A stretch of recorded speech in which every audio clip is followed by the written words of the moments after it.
Mao day ni ang among sudan sa panihapon mga kainahan. Maayong adlaw mga kainahan.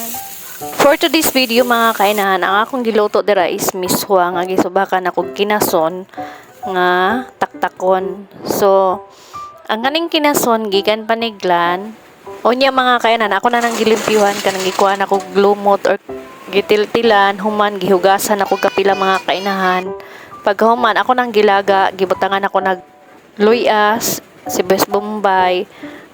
Pag human ako glaga mga kainahan, kanang matanggal na yang unod, ako nang gihaon din, ako na nang gamitan og dagom para matanggal yang unod. So giisa-isa lang jud ako na siya mga kainahan hantod nga nahuman. Then pagkahuman mga kainahan, ako na nang gikuan og kanang tinai og mata niya. Then ang katong mga dagko nga taktakon, ako nang gi-slice kay murag dagko man jud kaayo. Pag human day nako glaga mga kainahan, ang sabaw sa kinason ako nang gilain kay mao to kung isabaw sa miswa. Bali unod lang akong gikuha sa shell. Kini day akong luto mga kainahan, nahunonaan lang pud nako ni kay sagaran luto aning kinason sa amoa. Sinabaw or ginataang kinason mga kainahan. So ibaho na pud nato ang twist sa kinason mga kainahan. Dito day sa amo mga kainahan, kung magkugilan jud ka, makasud-an jud ka aning mga kinason like bungkawil, aninikad. Mao jud ni akong nadak-an mga kainahan, sud-an og kinason. Aside sa kinason isda, kaya akong papa isa ka mananagat.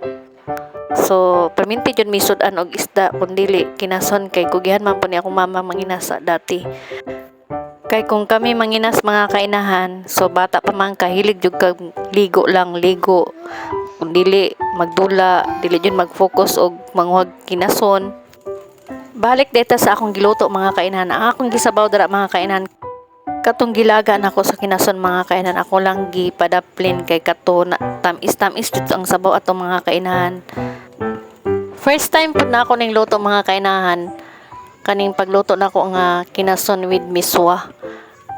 Habang nagaluto ko, ang ako mister nang utana ko ang say sudanson ni anak ko ang kinason, ako nang gibutang og miswa kay sawa naman tag si tinula or ginataan. Mao to nakaana siya mga kainahan nga mag-inana unta ka sa inyong lugar kay sagaran ginaluto dito sa kinason is sinabawang kinason or ginataan. Na-remember po na ako mga kainahan, ang kinason nga aninikad, pwede po niyo siya ihalo sa bihon or pansit bihon.